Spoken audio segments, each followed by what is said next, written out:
Que la grâce du Seigneur vous soit multipliée encore une fois ce matin. Nous bénissons le roi de gloire, le Dieu de paix, pour ces instants qu'il nous accorde encore. Que Dieu bénisse la première personne qui est connectée et qu'il renouvelle sa bonté dans sa vie ce matin et que la paix du Seigneur soit votre partage. Nous sommes le mercredi et notre matinée et nous bénissons le Seigneur parce qu'il ne cesse de nous garder, il ne cesse de nous protéger, il ne cesse de nous garder en vie. Alors nous allons prier le Seigneur. Père Saint, merci pour ces instants, merci pour ce temps, merci pour ce moment tant merveilleux. Merci pour ce moment magnifique que tu accordes à tes enfants que nous sommes.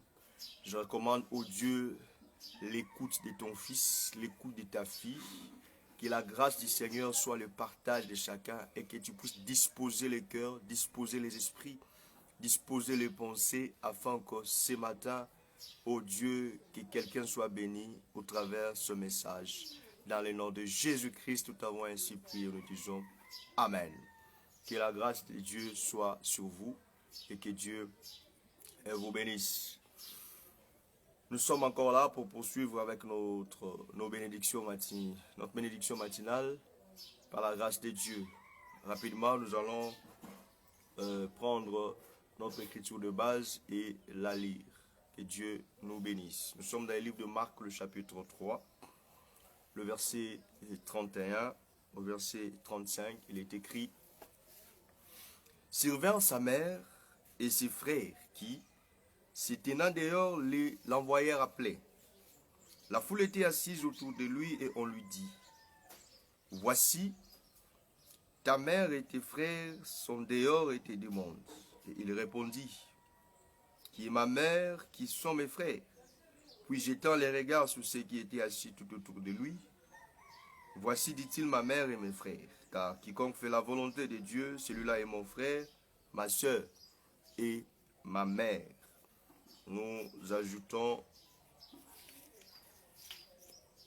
Actes des Apôtres, le chapitre 2, le verset 41 au verset 44. Il est écrit: Ceux qui acceptèrent la parole furent baptisés, et en ces jours-là, le nombre des disciples s'augmentant d'environ 3000 âmes.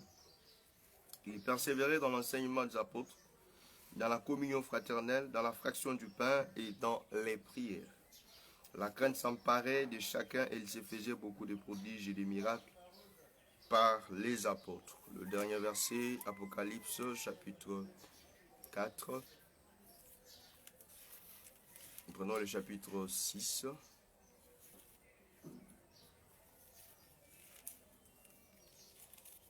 Nous prenons le verset 1 au verset 2, il est écrit: J'ai regardé quand l'agneau ouvrit un de sept sceaux, et j'entendis l'un des 4 êtres vivants qui disait comme d'une voix de tonnerre: Viens. J'ai regardé et voici parut un cheval blanc. Celui qui le montait avait un arc, une couronne lui fut donnée. Et il est parti en vainqueur et pour vaincre. Que Dieu ajoute l'explication à la lecture de sa parole, qu'il bénisse la présence de quiconque écoutera cet audio, écoutera ce live par la grâce de Dieu. Nous sommes en train de parler de la famille de Jésus. Cette famille qui est la seule famille qui héritera le royaume des cieux, qui est la seule famille qui va bénéficier des programmes de paix de l'Éternel, car il faut savoir que dans la Bible, Dieu a prévu des jours. Il y a les jours de malheur et les jours de bonheur. Vous voyez, Proverbe chapitre 4, chapitre 16, le verset 4 dit: Dieu a tout fait pour un but, même les méchants pour les jours de malheur. Donc les méchants sont destinés aux jours de malheur, vous voyez, mais ceux qui ne sont pas méchants sont ceux-là qui sont destinés pour les jours de paix ou les jours de bonheur. Mais dans la Bible, on est en train aussi d'expliquer c'est quoi les caractéristiques de méchants. Vous voyez, quand nous allons dans le livre de Daniel chapitre 12, le verset 11, là l'Écriture est en train de préciser que les méchants ne comprendront pas. il y a ceux qui vont comprendre et ils blanchiront les robes, mais il y a de ceux-là qui ne comprendront pas parce qu'ils sont méchants. Pour eux, ils ne vont pas blanchir les robes. C'est-à-dire, ils ne comprendront pas et ne refléteront pas la nature de ceux qui comprennent. C'est pourquoi, vous allez remarquer que selon Daniel 12, verset 11, le méchant ont été privés de compréhension. C'est que celui qui est méchant n'a pas en lui la compréhension pour comprendre la parole de Dieu. Or, celui qui ne comprend pas, c'est celui-là qui ne mettra pas en pratique la parole de Dieu. C'est que celui qui ne comprend pas a d'abord en lui quoi? L'incrédulité. Il écoute, mais il ne veut pas comprendre. Vous voyez? C'est ça la caractéristique des méchants. Maintenant, pour ce genre de personnes, la Bible dit que leur jour, c'est les jours du malheur. En d'autres termes, les jours du jugement. Quand viendra le jugement, il n'y a que le méchant qui seront condamnés. Il n'y a que le méchant qui seront amenés à la perdition. C'est pourquoi dans Actes chapitre 2, le verset 41 au verset 43, nous avions lu, vous allez remarquer que la Bible dit que les apôtres persévéraient dans l'enseignement, les disciples persévéraient dans l'enseignement des apôtres, dans la communion fraternelle, dans la fraction de pain et dans les prières. Mais la Bible dit, la crainte s'emparait d'eux et il se faisait beaucoup de miracles par les apôtres. Cette crainte s'emparait parce qu'ils écoutaient la parole et les mettaient en pratique. C'est que non pas seulement ils écoutaient, mais ils comprenaient. Parce que pour mettre en pratique, il faut comprendre. On ne vit que ce que nous comprenons. C'est que si le Seigneur t'a accordé, t'a donné la capacité de comprendre la parole de Dieu, c'est que tu es un homme heureux, tu es une femme heureuse. Voilà pourquoi tu es béni ce matin. Et je prie que le Seigneur te fasse grâce de comprendre ces choses afin d'y marcher selon la grâce et par la grâce de Dieu. Nous sommes en train de parler sur la position de la foule de Marc, chapitre 3, verset 31 à 35. Cette foule que nous avions dit qui représente la famille de Jésus, qui représente les frères et les sœurs de Jésus, qui représente la mère de Jésus. Représentant la mère de Jésus, nous avions dit que la mère, ce sont les ministres, et le frère et les sœurs, ce sont le peuple. C'est que c'est cette foule-là qui représente la famille de Jésus. Maintenant, cette famille de Jésus doit avoir une position par rapport à Jésus. Par rapport à Jésus. Or, Jésus, c'est l'agneau de Dieu. Cette position par rapport à Jésus, que nous avons expliqué, cette position vie du ciel, c'est la position des êtres vivants. Parce que les êtres vivants avaient leur position qui était par rapport au trône. Or, c'est sur ce trône, dans Apocalypse 5, que nous voyons l'agneau qui est là comme immolé, qui sort du trône, qui vient au milieu des êtres vivants et qui va au milieu du veillard. C'est que ils ont leur position, c'est par rapport d'abord au trône. Or, les trônes ici que nous disons, bien aimés dans le Seigneur, c'est le corps de Jésus. Parce que Jésus a en lui habitat corporellement la plénitude de la divinité de Dieu. C'est que la plénitude de Dieu habite dans les trônes qu'on appelle Jésus. C'est autour du trône de Dieu, de Jésus, de Dieu qui est Jésus, il y a quoi? Il y a la foule qui représente les êtres vivants. Maintenant, les êtres vivants avaient chacune une face. Et dans chaque face-là, parlait de chaque position que la foule, que la famille de Dieu doit avoir dans la marche chrétienne. C'est que dans la marche chrétienne, un enfant de Dieu doit manifester 4 positions. La première position, c'est la position du lion. La deuxième position, c'est la position du veau. La troisième position, c'est la position de l'homme. La quatrième position, c'est la position de l'aigle qui vole. Ce sont ces positions-là que nous sommes en train d'expliquer maintenant. Et nous avions dit que ces positions représentent aussi Actes chapitre 2, le verset 41 à 43, qui parle de la première position, la persévérance dans l'enseignement des apôtres. La seconde position, la persévérance dans la communion fraternelle. La troisième position, la persévérance dans la fraction du pain. La quatrième position, la persévérance dans les prières. Donc, ce sont des positions qu'un enfant de Dieu, qu'une famille de Jésus-Christ doit avoir dans la marche chrétienne. Frères et sœurs, la marche chrétienne, c'est comparable à la marche des enfants d'Israël de l'Égypte vers Canaan. Pour nous, Canaan, c'est le ciel. Pour nous, Canaan, c'est le royaume de Dieu. C'est que pendant que nous sommes en train de marcher sur la terre, nous sommes en train d'aller vers Canaan. Mais notre marche n'est pas une marche physique. Notre marche n'est pas une marche où nous allons déplacer par les pieds, par la vue. Non. L'apôtre Paul est en train de dire, nous marchons par la foi et non pas par la vue. Nous marchons par la foi et non pas par la vue. C'est que la foi, quand un enfant de Dieu a la foi, c'est alors que l'enfant de Dieu va commencer la marche. Tu peux être assis dans ta maison, mais tu as la foi. Si tu as la foi, c'est que tu es en train de marcher. Tu peux être debout quelque part, mais si tu as la foi, c'est que tu es en train de marcher. Maintenant, dans cette foi, nous devons voir l'applicabilité de cette foi au travers les 4 positions d'un enfant de Dieu. Au travers les 4 positions que nous avons énumérées. C'est-à-dire quoi? La position du lion, nous devons voir ça, qui est la persévérance dans l'enseignement des apôtres. La position du veau, qui est la persévérance dans la communion fraternelle. La position de l'homme, qui est la persévérance dans la fraction du pain. La position de l'aigle qui vole, qui est la persévérance dans les prières. Nous devons voir ces 4 positions pour que nous puissions constater que tu as réellement la foi. Parce que la foi doit te pousser à vivre ces 3 positions. Il est écrit, la foi vient de ce qu'on entend. Je suis dans Romains chapitre 10, le verset 17. Et ce qu'on entend vient de la parole de Christ. Vous voyez? C'est cette parole de Christ-là que nous voyons Christ les parler, les prêcher à la foule de Marc chapitre 3, le verset 31-35. C'est quand Christ est en train de parler, c'est sa parole qu'il est en train d'annoncer. Maintenant, la foule qui est autour de lui doit avoir la foi en cette parole-là. Maintenant, la foi en cette parole doit se manifester par les œuvres. C'est ça ce que Jacques est en train de dire. Jacques dit, montre-moi ta foi sans les œuvres, moi je te montrerai ma foi par les œuvres. Maintenant, les œuvres dont nous parlons ici de la foi, c'est ça la mise en pratique de la parole que tu écoutes.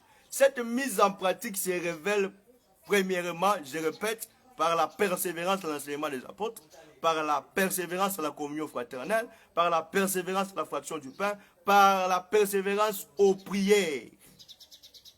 Voilà un peu un résumé pour que tu puisses comprendre la quintessence de ce que nous faisons, de ce que nous disons. Nous te montrons seulement comment est-ce que la famille de Jésus doit marcher sur la terre.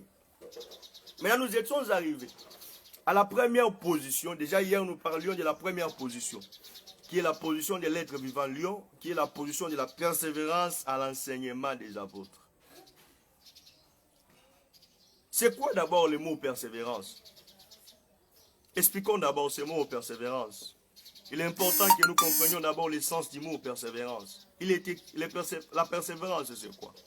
La persévérance, c'est l'action de persévérer. Mais c'est quoi persévérer? C'est quoi persévérer? Persévérer, c'est continuer de faire.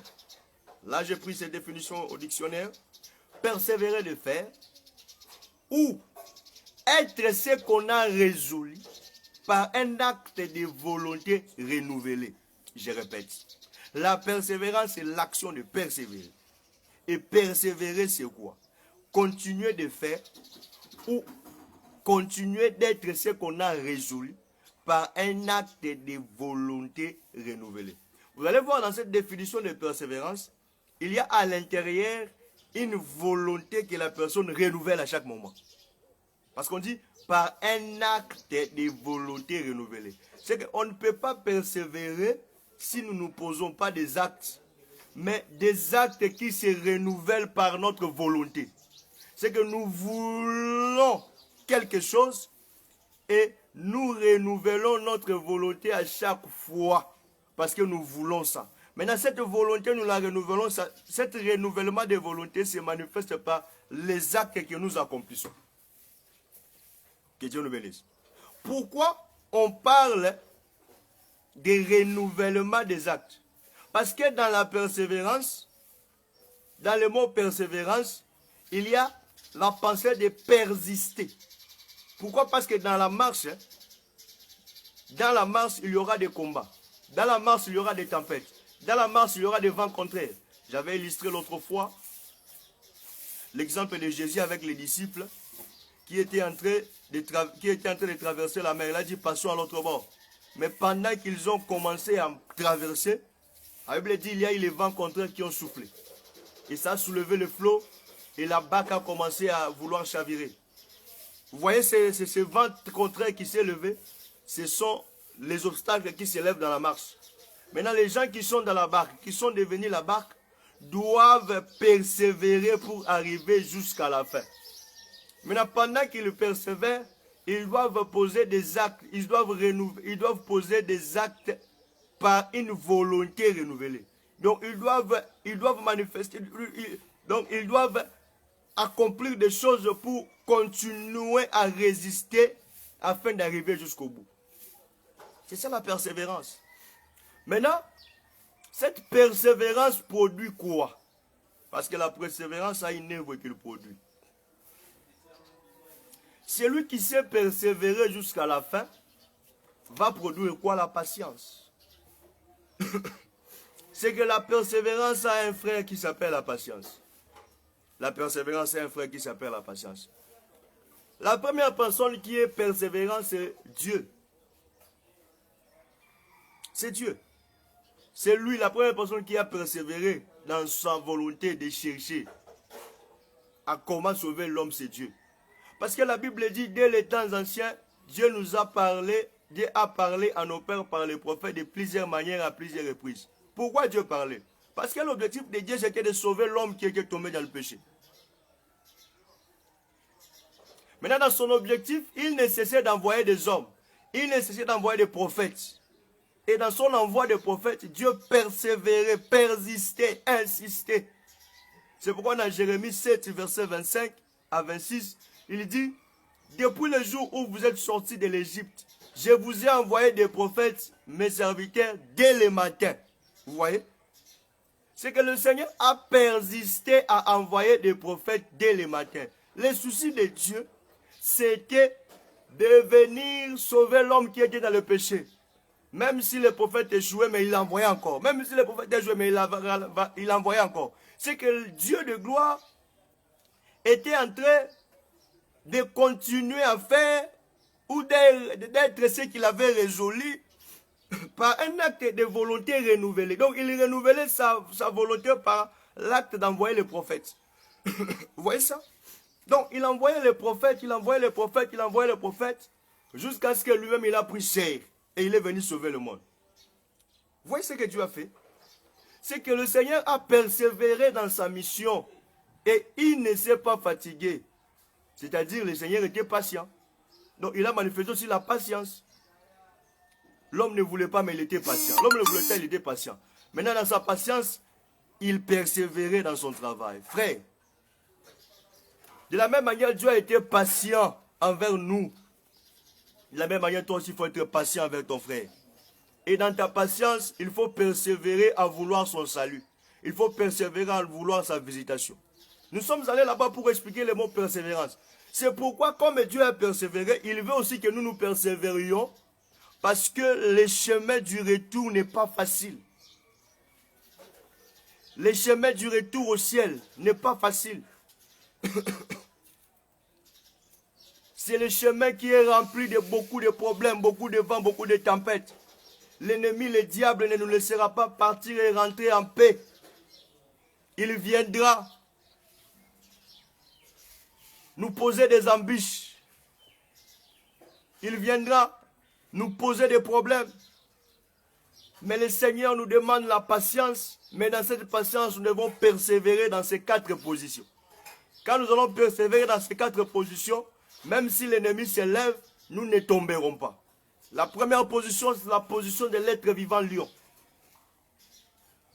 Cette position de l'être vivant lion, c'est la position de la persévérance dans l'enseignement des apôtres. Remarquez. Nous avons lu que quand l'agneau a ouvert les premiers seaux, l'un des seaux, le premier seau, la Bible dit, nous voyons l'être vivant lion dit, le premier être vivant qui dit, viens. Nous avions expliqué que Jacques, l'apôtre Paul est en train de dire que ceux qui veulent vivre pieusement en Jésus seront persécutés. Selon cette écriture, la piété appelle la persécution. Vous voyez? Nous prenons l'exemple des 3 amis de Daniel à Babylone. Dans Daniel chapitre 3.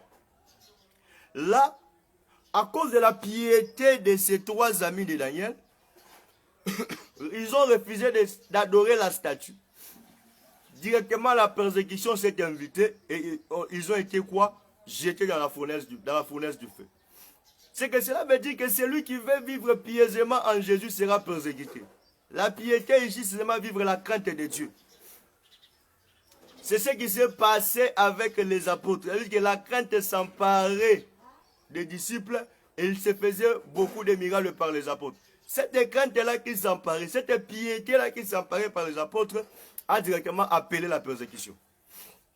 C'est que le fait que la piété appelle la persécution, c'est ça l'expression des sceaux, de l'être vivant qui dit quand on ouvre chaque sceau, les trois premiers sceaux, l'un des êtres vivants dit viens. L'être vivant, c'est la nature de la piété. L'être vivant, c'est la nature de la piété. Maintenant, quand il dit viens, c'est qu'il appelle la persécution. C'est que l'enseignement des apôtres aussi. Quand tu persévères dans l'enseignement des apôtres, sache déjà que tu vis dans la piété. Quand tu persévères dans l'enseignement apostolique, parce que l'enseignement des apôtres, c'est l'enseignement apostolique. Quand tu persévères dans l'enseignement apostolique, cet enseignement-là va appeler quoi? La persécution. Parce que c'est la nature de la piété. Ça va appeler la persécution. C'est pourquoi dans Apocalypse 6, l'être vivant lui dit, viens. Qui vient? La Bible dit, parie un cheval blanc. Il dit, voici parie un cheval blanc. Celui qui les montait avait un arc et une couronne lui fut donnée et il partit en vainqueur pour vaincre. Il dit parie un cheval blanc. Or la couleur blanche parle de la sainteté, parle de la piété. Mais celui qui se lève ici, c'est un vent contraire, c'est un ennemi. Celui qui se lève ici, c'est un adversaire. Quand il vient avec la couleur blanche, c'est qu'il vient avec une fausse sainteté, une fausse piété. Tu vois? Mais on lui donne quoi? L'arc. Dans la Bible, l'arc, c'est la force. Et on lui donne une couronne pour dominer. Une couronne, c'est le signe de la domination. Il partit en vainqueur pour vaincre. C'est qu'il avait la domination et il lui donnait le pouvoir de vaincre. Vous voyez? Le pouvoir qu'on lui donne se trouve dans sa couronne. Mais on lui donne l'arc. L'arc, selon Jérémie 51, Jérémie 49, parle de la force.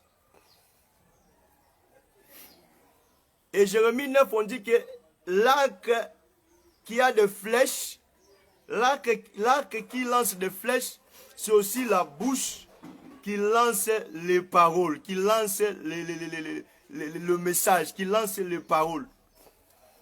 Donc nous comprenons que cet homme est venu comme un enseignant.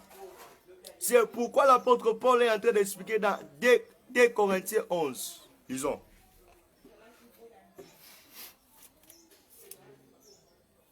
Nous sommes en train d'aller pour finir. Nous allons aller atterrir déjà par la grâce de Dieu. 2 Corinthiens 11.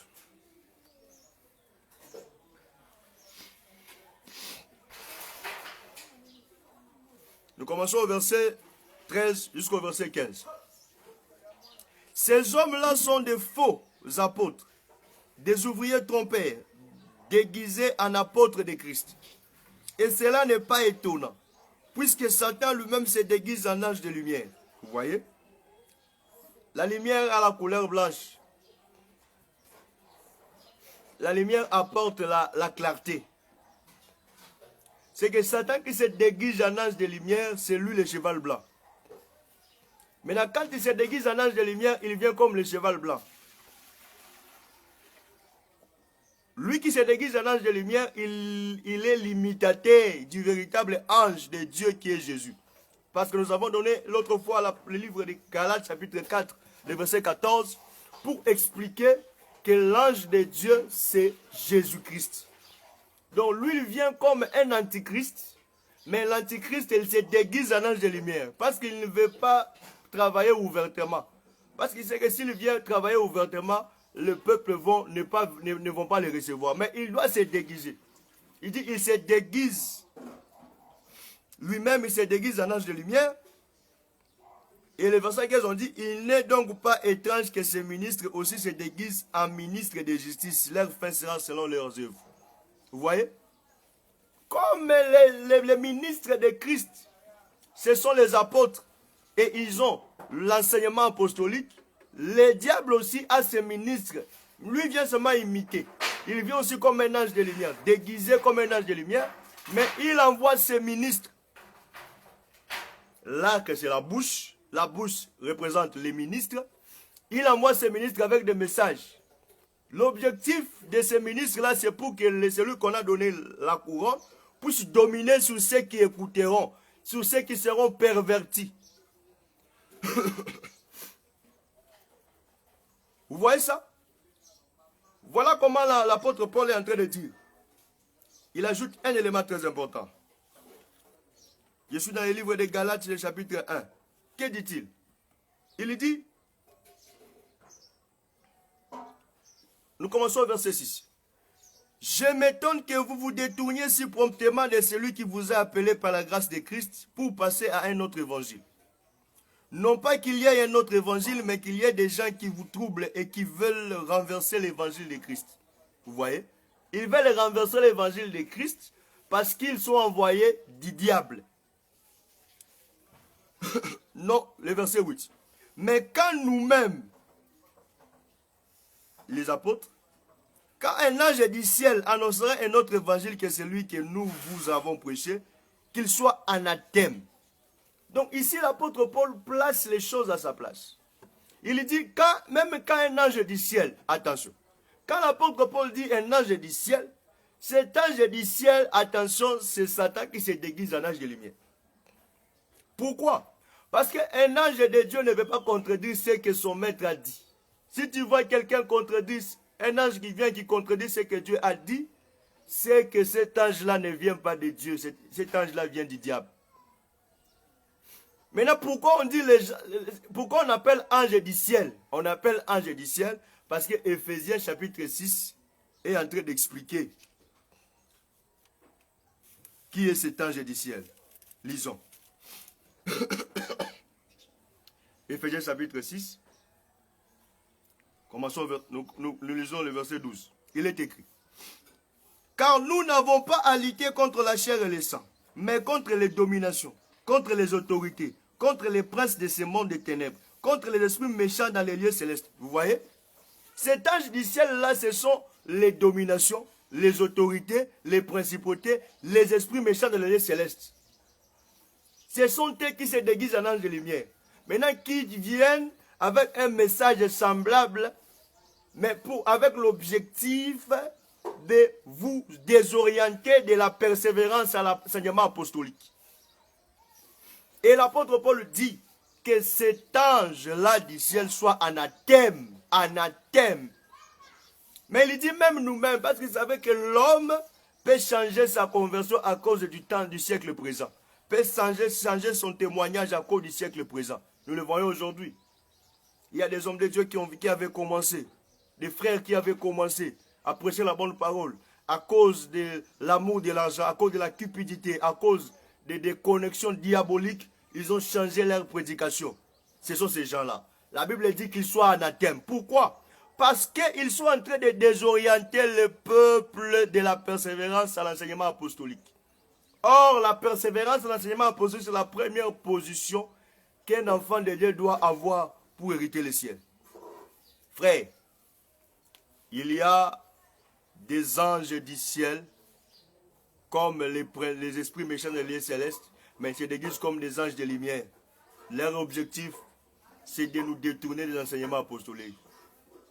Frères et sœurs, c'est l'enseignement apostolique qui a permis à ce que Jésus soit prêché dans le monde entier. Qui a permis à ce que nous recevions cet évangile aujourd'hui. Alors celui qui se détourne de ça, non pas seulement il hypothèque son entrée dans le royaume des cieux, mais il est aussi entré il est aussi entré de fouler aux pieds la grâce de Dieu. Je vous assure que sans l'enseignement apostolique, il n'y a pas d'accès au ciel. Jésus a dit, Jean chapitre 17, verset 21, verset 20 à 21, que Père, je ne prie pas seulement pour eux, qui est les apôtres, mais je prie aussi pour ceux qui croiront en moi par leur parole. La parole de qui? Par la parole des apôtres, frères et sœurs. C'est le Seigneur qui est notre intercesseur. Mais quand il prie, il prie avec précision. Il dit que je prie non pas seulement pour les apôtres, mais pour ceux qui croiront en moi par leur message. Il est comme Abraham. Abraham ne priait pas pour tout le peuple de Sodome. Abraham ne priait pas pour tout le peuple de Gomorrhe, mais il priait pour un seul homme. Il priait pour Lot et sa famille. Frères et sœurs, le Seigneur aussi ne prie pas pour tout le monde de la terre, non. Ne prie pas pour tout le monde de la terre, non. Le Seigneur prie aussi, prie seulement pour ceux qui croient en lui par l'enseignement des apôtres. C'est ça Abraham qui prie pour l'autre parce qu'il est de son sang. Ceux qui sont liés au sang, ceux qui sont liés à Jésus, sont ceux qui croient en Jésus par l'enseignement des apôtres. Maintenant, tu rejettes l'enseignement apostolique. Comment tu auras la grâce? Comment tu auras la prière du Seigneur? Bien-aimé dans le Seigneur, il est temps de revenir à l'enseignement apostolique. Il est temps de revenir à l'enseignement apostolique. Il est temps de revenir à croire à l'enseignement des apôtres. Que le Seigneur vous bénisse. Et que je prie que ce message puisse te toucher là où tu es. Et que ça puisse bénir ta vie, ça puisse bénir ta matinée, ça puisse bénir, bien-aimé dans le Seigneur, ta famille. Et ça puisse bénir tout ce que tu entreprends dans le nom de Jésus-Christ, notre Seigneur et Sauveur. Et nous t'avons ainsi prié, nous disons Amen. Que Dieu nous bénisse richement. Demain, nous allons toucher quelques points de l'enseignement apostolique qu'aujourd'hui les gens ont rejeté.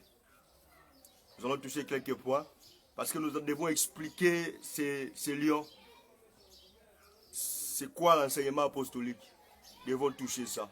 Demain, nous allons toucher quelques points par la grâce de Dieu qui fait débat, quelques points qui font débat par la grâce de Dieu. Vraiment que Dieu vous bénisse, soyez en paix et que votre journée soit bénie dans le nom du Seigneur et Sauveur Jésus-Christ. Amen. À demain.